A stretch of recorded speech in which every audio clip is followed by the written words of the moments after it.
आज का दिन अक्षय तृतीया कहकर मनाया जाता है।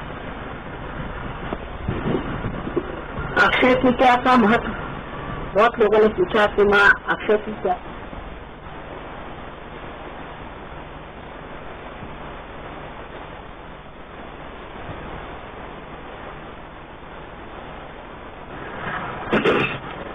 उसका महत्व आप लोग क्या जानते हैं?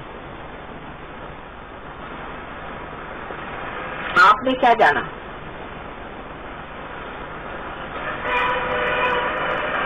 आप इसे क्यों मानते हैं? किसको मालूम नहीं। कहने लगे कि इसका जो मुहूर्त होता है वो एक अक्षय मुहूर्त माना जाता है। इस मुहूर्त में जो भी चीज हो जाए अक्षय तृतीया के दिन वो अटूट सी हो जाती है और वो खुली जाती है। इस दिन जो भी चीज मांगी जाती है वो मिल ही जाती है।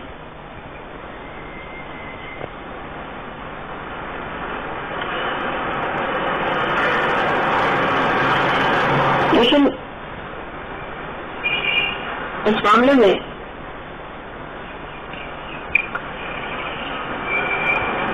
अनादिकाल से ही इस दिन के शुभ अवसर पर परमात्मा से लोगों ने बहुत चीजें मांगी। जैसे कि बहुत से लोग आज के दिन ये मांगते हैं कि प्रभु महाराष्ट्र में बरसात हो जाए, बरसात हो जानी चाहिए जिससे हमारी खेती आ जाए। ठीक है, तो मांगना ठीक है कि खेती की उपज होनी चाहिए, बरसात होनी चाहिए, लोगों को खाने पीने को मिलना चाहिए। उससे आगे क्या? ये कोई अक्षय बात तो मांगी नहीं।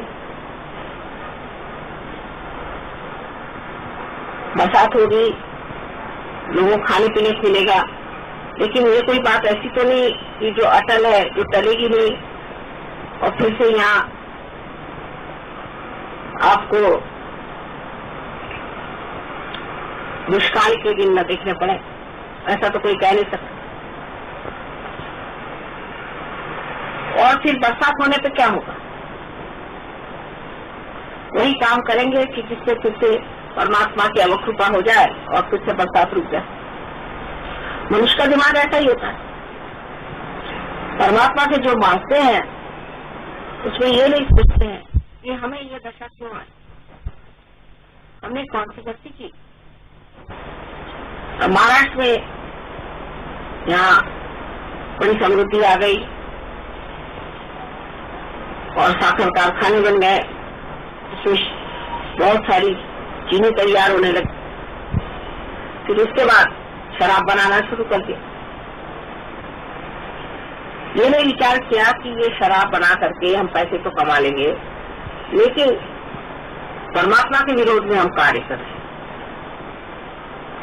और अब इस कलयुग में जब से कृतयुग शुरू हो गया है तो अब ये चीजें ज्यादा दिन चलने नहीं वाली। उन्होंने शराब बनानी शुरू कर दी, उसमें वो राजकारण लिया है, गरीब लोगों का नुकसान कर दिया और जिनके पास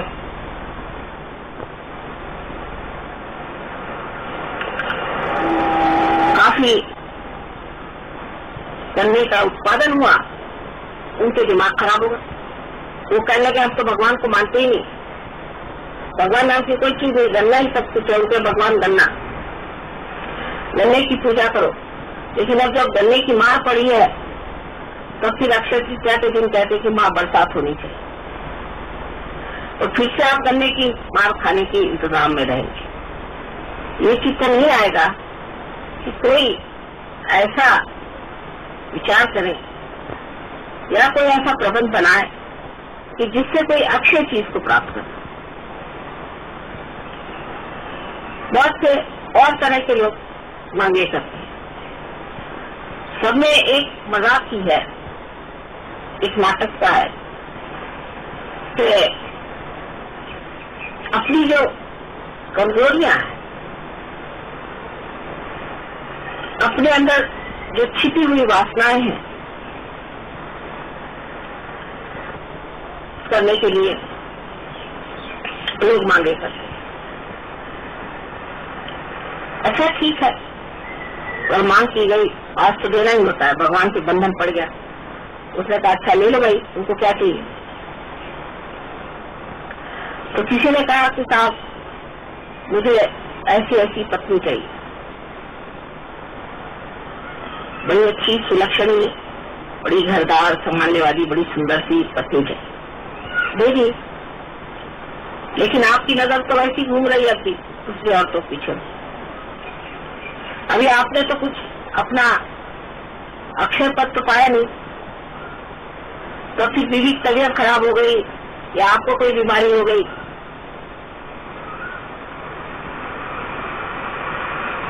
तो आपने कहा ये कैसे मिल गया, ये कैसे हो गया?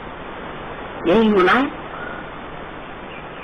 जिस चीज को आप मांगते हैं उसको शुद्ध स्वरूप में मांगे, उसकी शुद्धता में मांगे, तब वो चीज अक्षय पद पे जा सकती है।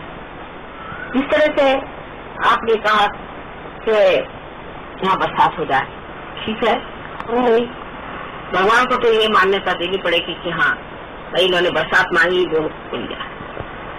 लेकिन उसका शुद्ध स्वरूप क्या है? आपने किसलिए बरसात मांगी कि महाराष्ट्र में फिर से कभी दुष्काल न आए, लोग सब सुखी हो जाए, किंतु उसकी व्यवस्था तो की नहीं आपने। फिर से आपने वही महंगा बेचना शुरू कर दिया, दुनिया भर के धंधे कर दिए, अरबस्तान को आपने यहाँ से शुगर बेच दी, गरीब लोगों के पास खाने को शुगर नहीं।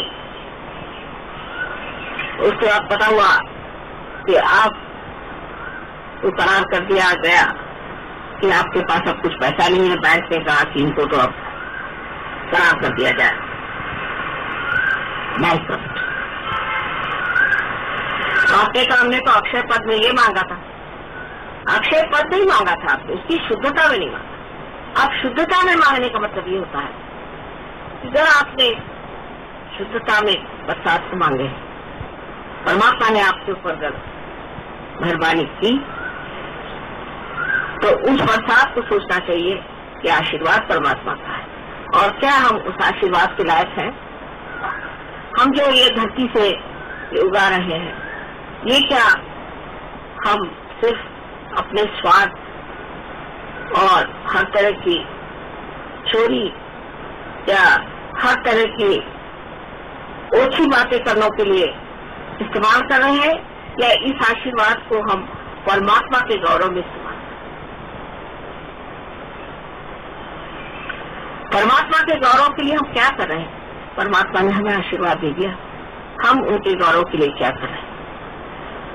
ये जो विचार मन में बैठता है, कच्ची शुद्धता होती है।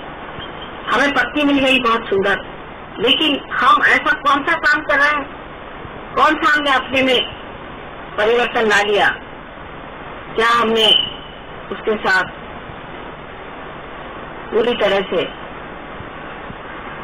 अपने पतित्व को जताया है? क्या हमने एक निष्ठता बताई है? क्या हमने सब बुरी संगति छोड़कर सब अच्छी संगति ले ली?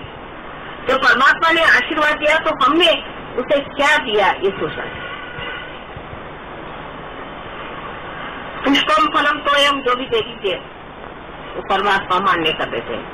चलिए कोई बात नहीं, तुमने पुष्प दे दिए, फल दे दिए, सब मान दिए,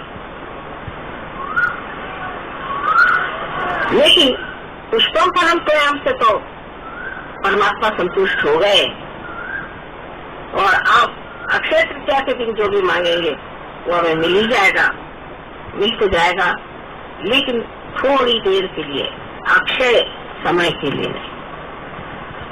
ये सब प्रलोभन जीवन के, आप जो जो प्रलोभन को मांगते हैं वो पूर्ण होते जाएंगे। खासकर सहयोगियों के लिए तो बहुत ही बड़े प्रलोभन बनेंगे, हर तरह के प्रलोभन। पैसा मिलेगा, किस्ती मिलेगी, नाम मिलेगा, शोहरत बढ़ेगी, उम्र छोटी लगेगी, सुंदर लगोगे, विवाह हो जाएंगे, सब तरह का आराम हो जाएगा, तंदुरुस्ती बढ़ जाएगी, सब चीज हो जाएगी। लेकिन अक्षय पद नहीं मिल सकता। अक्षय पद कोई प्रलोभन नहीं है, वो एक स्थिति है। अक्षय पद मांगा था ध्रुव ने। ध्रुव ने परमात्मा से कहा कि मुझे तुम सिर्फ अक्षय पद दो, मुझे और कुछ नहीं।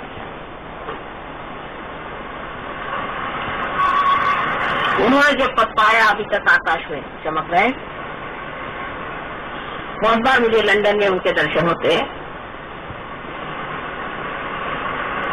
प्रहलाद ने उससे अक्षय पद मांगा था, उनका कोई नाश नहीं कर पाया। तो हर तरह से जलाया गया, भट्टी में डाला गया, ऊपर से फेंका गया, किसी तरह से उनका नाश नहीं हो सकता। और उसके बाद जब विष्णु जी नरसिंह का अवतार लेकर संसार में आए और हिरण्यकशिपु का नाश हो गया, और उन्होंने प्रहलाद से पूछा कि तुम्हें क्या चाहिए। उन्होंने कहा प्रभु मुझे कुछ नहीं चाहिए।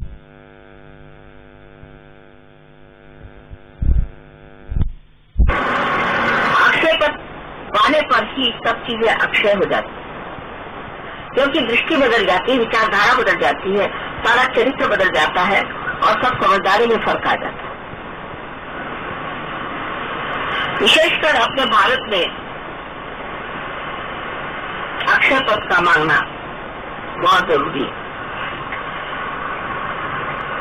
क्योंकि मैं देखती हूँ विदेश में लोगों ने सब कुछ पा लिया, देख लिया, समझ लिया, और अब कुछ मांगने का नहीं, ऐसी हालत आ गई। ये दुनियावी चीजों में कुछ रखा नहीं है, फालतू की चीज है, इसको क्या मांगना और करना। हो गए सब, पाप भी कर लिए, पुण्य भी कर लिए, सब दुनिया भर की तीर्थ यात्रा कर दी, खत्म का, पर परमात्मा नहीं मिले, अक्षय पद नहीं मिला। तो आश्चर्य की बात है कि भारत के सहयोगियों से जो प्रदेश के सहयोगी हैं उनमें ज्यादा गहनता है। उनको सहयोग के सिवा और कोई चीज नहीं है, अक्षय पद के सिवा उनको कुछ नहीं चाहिए। जब मैं उनसे कहूं कि आप सब समुद्र में डूबिए तो सब डूब जाए, और मैं कल कहूं कि इस पहाड़ पे चढ़ जाओ तो पहाड़ पे चढ़ जाए, कुछ उनको और दुनिया में कोई चीज से वास्ता नहीं। और जब वो लोग यहाँ आते हैं हिंदुस्तान में, कभी उनकी शादी हो जाए, कुछ हो जाए, तो वो देखते हैं कि यहाँ के सहयोगी सिर्फ मतलब से ही सहयोग में आते। किसी को कुछ, किसी को नौकरी चाहिए, किसी को ये चाहिए, किसी को बीमारी ठीक करो, किसी को वो ठीक करो, कोई भी आनंद में नहीं। बहुत कम लोग हैं, नहीं ऐसा नहीं। तो बड़ा आश्चर्य होता है कि इस धरती में जहाँ कितने वाइब्रेशन बैठे, यहाँ हर वातावरण में राम और कृष्ण की गूंज है, यहाँ पर ऐसे बड़े बड़े अवतरण हो गए, जहाँ इतनी बड़ी बड़ी हस्तियां संसार में आई, एक से एक इतिहास में और कुरान में और कहाँ ऐसी ऐसी बड़ी बड़ी बातें हुई। वहाँ इस तरह की अधूरे दिल की बातें सहयोगी में क्यों, मुझे तो विश्वास ही नहीं होता।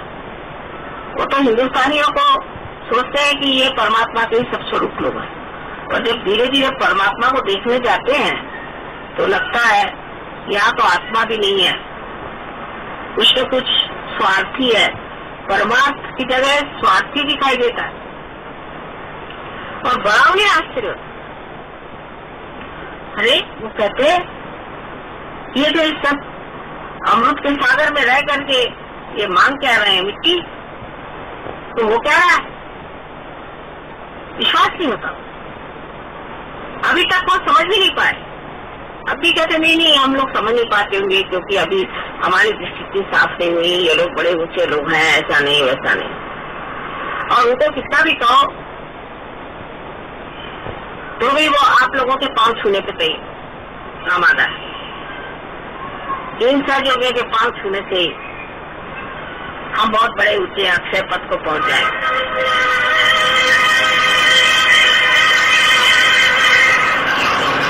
इस तरह के माहौल में आज हम अक्षय तृतीया का बड़ा भारी मुहूर्त मान रहे हैं, मना रहे हैं, समझ रहे हैं। सहयोगी के नाते आपको अक्षय पद ही मांगना चाहिए। ऐसा अक्षय पद जहां से आप लगे। जो आदमी हर समय 5 कदम चलता है और 10 कदम गिरता है, वो कब ऊपर पहुंचेगा। ऐसे पहले गणित वगैरह में देखा करते थे कि भाई ये कैसे होगा, मेरे तो पहुंचेगा क्या, वो तुम दूसरी तरफ चला, इससे अच्छा वो मुंह मोड़ के चले तो शायद पहुंच जाए। ऐसा आदमी तो कभी पहुंच ही नहीं सकता कि वो भाई इतना ऊंचा चढ़ा फिर इतना गिर गया, फिर इतना ऊंचा चढ़ा फिर गिर गया। तो मैंने कहा गाय को चढ़ता है, जब उसकी गिरने की कैपेसिटी ज्यादा है तो वो सबको छुट्टी करे और अपने घर पे बैठा रहे। ये उसको तकलीफ करने की कोई जरूरत नहीं। और छोटी छोटी चीजों में भी हम देखते हैं कि उसका अहम, हिंदुस्तानी अहम अपना जोर दिखाता है छोटी छोटी बात।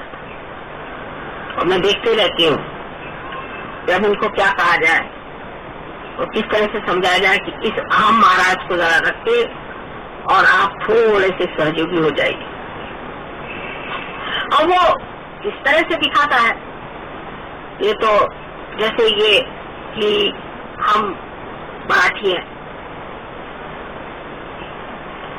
या हम हिंदुस्तानी, माने सिर्फ हिंदी बोलने वाले हिंदुस्तानी, बाकी तो सब बेकार। और या तो हम पंजाबी हैं, तो शुरू हुआ इसी तरह से एक के बाद एक। फिर ये कि हम पुणे के रहने वाले, फिर पुणे में हम इस गली में रहते हैं, फिर उस गली में किसी एक खो में रहते हैं। समझो कि धारा ऐसी बह रही कि अब सबसे निकल के आप इसमें बह जाए। एक बूंद को सागर होना है, और नहीं तो क्यों आप सहयोग में आते हैं और परेशान होते हैं। आज के दिन हमें ये मांगना है कि हमें माँ अक्षय पद, बाकी सब इंतजाम हम कर दें। आपको बरसात चाहिए, बरसात हो जाएगी। आज ठंडी हवा चाहिए, ठंडी हवा बह रही है। टेम्परेचर उतारना है, उतर सकता है, बढ़ाना है, बढ़ सकता है, सब कुछ हो सकता है। सिर्फ आपके अंदर ये नितांत अंदर से श्रद्धा में ये मांग होनी चाहिए कि हमें अक्षय पद चाहिए। उसे किसी तरह की ढो बनावट उससे कुछ नहीं बनता। जो आदमी जानबूझकर के बनावट करता है और धोखेबाजी करता है, उसको क्या समझाया जाएगा और उसको क्या बताया जाएगा? पूर्ण हृदय से माँ हमको सिर्फ आप अक्षय पद दीजिए, और आज मांगने पर मिल भी सकता है, लेकिन आपको झेलना होगा। हमने जब कहा ठीक है हमें आप 10 मन बोझे का कोई एक मुकुट दे दीजिए, तो क्या हम सर में पहन सकते हैं?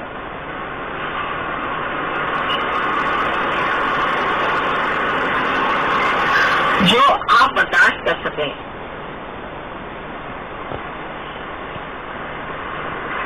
वही आपको देना चाहिए।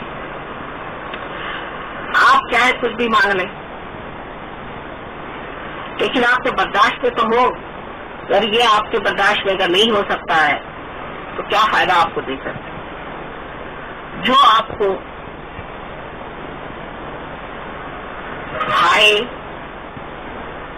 वो तो ठीक नहीं, उसकी सूझबूझ चैतन्य तो है, सबका रिकॉर्ड बना हुआ कंप्यूटर में। चैतन्य जानता है कि आप क्या पा सकते हैं और क्या ले सकते हैं और आपको क्या देना चाहिए,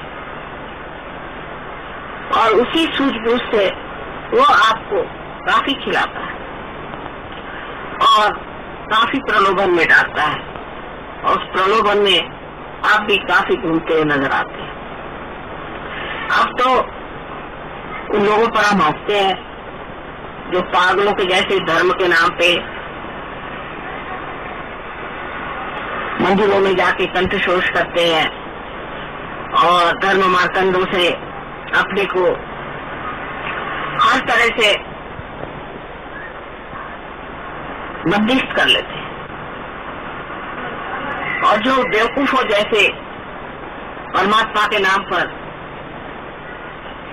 अजीब अजीब चेष्टाएं करते हैं, जैसे पालकी निकाल दी तो कहीं पर जाकर के उन्होंने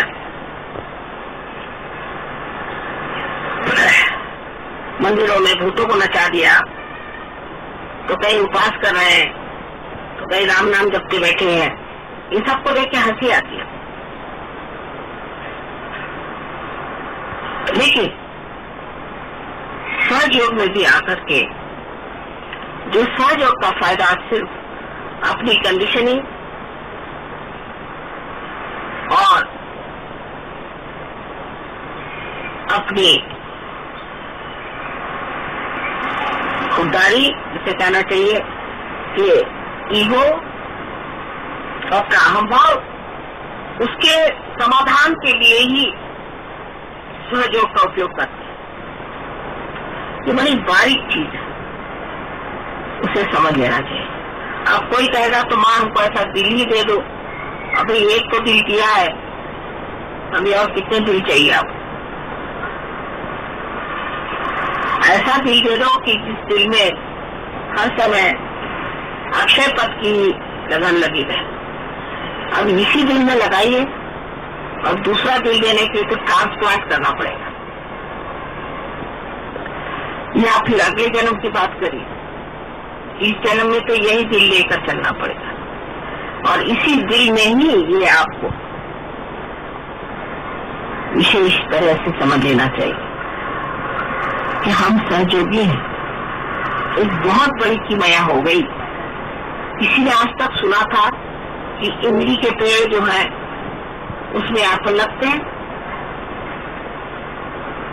आज कलयुग में सहयोगी जैसे फल आ गए। कलयुग में ये तो ऐसा हुआ कि कांटे में ही गुलाब खिल गए। कांटों से गुलाब खिलते हुए तो किसी ने देखा नहीं। कांटों में गुलाब खिलते हैं, पर कोई कहे कि कैक्टस में गुलाब खिल गए, वैसी हालत हो गई। बड़ा चमत्कार हो गया कि आप लोग इस मैंने कुचेले संसार में, इस पाप की दुनिया में कमल कैसे खिल गए। लेकिन इसकी सुगंध, इसकी बहार अभी तक आई नहीं जीवन। अक्षय पद का मतलब तो यही हुआ कि ये बाहर आ जाए, ये आनंद आ जाए, बस इस आनंद में बैठे रहे। यही अक्षय पद, यही निरानंद है, यही पाने का है, ये उसी का प्रकाश है जिसे कहते हैं कि अटल स्थिति, यहाँ से आप लेना नहीं, क्योंकि वो आनंद ही चारों तरफ सागर जैसे फैला हुआ और वो सागर ही आपको ऊपर उछाले हुए बार बार। उसी उछाल में आप आनंद से बैठे भी घोर मजा उठा रहे हैं। ये स्थिति जो है, इसको प्राप्त कर लेना, इस स्थिति में आ जाना कोई कठिन बात नहीं है। सिर्फ दिल की सफाई होनी चाहिए और स्पष्ट स्थिति। इससे बहुत सारे विचार ऐसे दिमाग में आते हैं जो व्यर्थ, बेकार।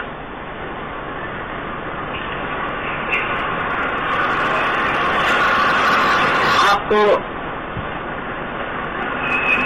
जो मूलपद मिला हुआ है, जो आपके अंदर अपनी ही प्रज्ञा जागरूक हो गई और जिसके सहारे आप खुद ही इस चीज को समझ जाते हैं कि कौन सी चीज सही, कौन सी गलत है। इस प्रज्ञा से ही आप अपने को जांच सकते हैं कि क्या मैं शुद्ध तत्व पे खड़ा हूँ, क्या मैं शुद्ध इच्छा पर खड़ा हूँ और क्या मैंने शुद्ध इच्छा से ही सब चीज सोची है। इसी सिलसिले में आगे चल करके हम देखते हैं कि छोटी छोटी बातों पर लोगों को गुस्सा आ जाता है।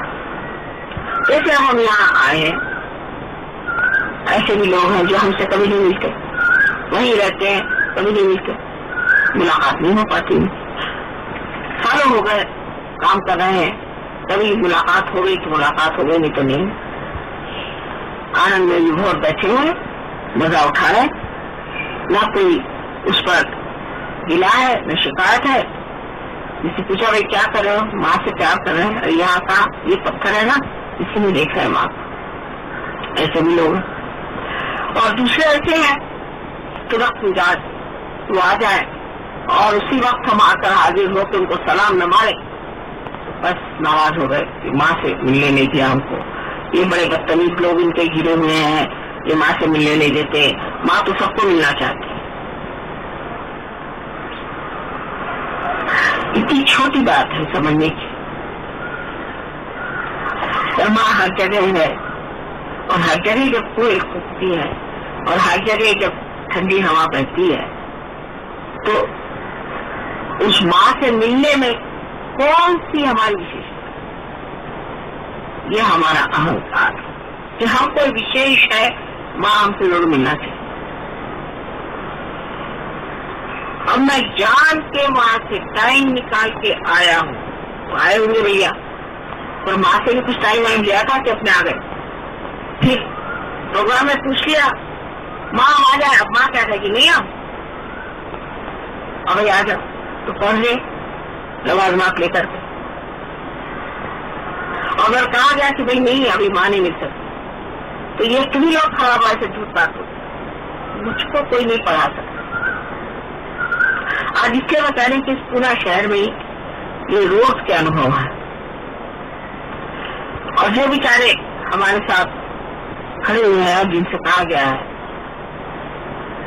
उनको तो रोज ही लोग हजामत बनाते हैं और उनका रोज ही द्वंद चला रहता है। देखकर मुझे भी बात दुख लगता है।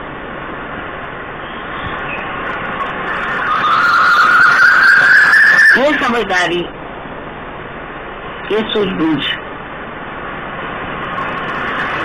हमारे अंदर काफी कम है, इसलिए ये छोटी छोटी बातों की शिकायतें लोग मुझसे करते हैं। कभी कभी बड़ा आश्चर्य होता है, किसी भी तपस्या का विचार मनुष्य के हृदय में नहीं आता। अक्षय पद पाना है, जहाँ बैठे हैं वहीं चांदी की थाली में दो तो लेंगे। अच्छा भाई चांदी की थाली में भी किया, अब तो खाओ, नहीं इसमें नमक कम था, इसमें चीनी कम थी, इसमें चावल कम था, इसमें ये कम था। अच्छा भाई अब ठीक कर दिया, अब खाओ। नहीं, जब तक आप हमारे सामने हाथ जोड़ के खड़े नहीं, जब नहीं खाए। अच्छा भाई हाथ जोड़ के खड़े हो गए, खाओ। तो फिर ये कि अब हमने खा लिया, लेकिन हम इसका स्वाद ले लेंगे, स्वाद आप ही लीजिए। तो काय को हमने मेहनत करी, इतने मेहनत से खाना बनाया, इसका मजा उठाओ, स्वाद लो। तो कहने स्वाद आप लीजिए, हम तो शिकायत ही करते रहे, क्योंकि शिकायत करने में जो मजा आता है वो स्वाद लेने में नहीं आता। ये हमारा अनुभव है। तो पहले स्वाद को लेके देखो, फिर बोलना। इतनी समझावन भी हो जाए, इतना प्यार से बताना भी हो जाए, तो भी सहयोग का जो भाव है, उसमें बहने के लिए जो एक चरित्र चाहिए वो कम, और उस चरित्र को पाने के लिए कुछ भी तो नहीं करना है, कुछ भी नहीं अपनाना है, कुछ भी नहीं देना है, उसमें सिर्फ घुल जाना है, और वो बहुत आसान चीज है।